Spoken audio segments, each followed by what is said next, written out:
बाबा खूप बोर होतंय, काहीतरी नवीन फ्रेश ऑर्डर करा ना. माझ्याकडे एक सरप्राईज आहे. स्वाद गोकुळचा आस्वाद परंपरेचा गोडवा नात्याचा गारवा आनंदाचा गोकुळ आईस्क्रीम सोबती प्रत्येक क्षणाचा गोकुळ आईस्क्रीम. फोंडाघाटीच्या दरीत कोसळून अशफाक मुलानी उर्फ निहाल या 25 वर्षीय युवकाचा मृत्यू झाल्याची घटना 5 वर्षापूर्वी घडली होती. मात्र हा अपघाती मृत्यू नसून त्याचा 4 जणांनी मिळून खून केल्याची धक्कादायक माहिती समोर आली आहे. विशेष म्हणजे मुंबईतील घाटकोपर क्राईम ब्रांचच्या टीमनं या प्रकरणाचा छडा लावलाय. घाटकोपर पोलिसांनी 4ही आरोपींना अटक करून कणकवली पोलिसांच्या ताब्यात दिलंय. कणकवली पोलिसांचं पथक 4ही जणांना ताब्यात घेऊन कणकवलीच्या दिशेनं निघालं.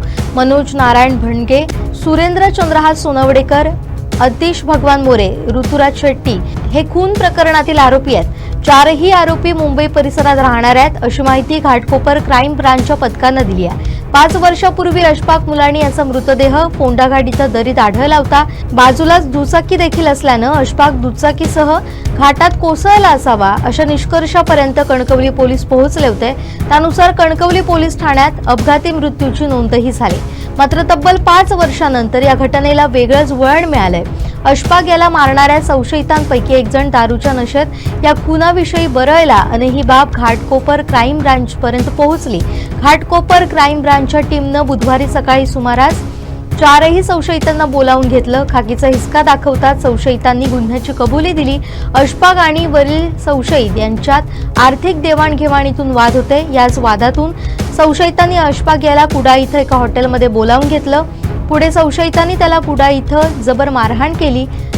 यात अशफाकचा मृत्यू झाला. त्यानंतर संशयितांनी अशफाक याचा मृतदेह आणि त्याच्या ताब्यातील दुचाकी फोंडाघाट इथं दरीत टाकली आणि तेथून पसार झाले अशी माहिती घाटकोपर क्राईम ब्रांचच्या तपासात प्राप्त झाली आहे. घाटकोपर क्राईम ब्रांचनं 4ही संशयितांना कणकवली पोलिसांच्या ताब्यात दिलंय. 4ही संशयितांना घेऊन कणकवली पोलिसांचं पथक कणकवलीला येण्यास निघालंय.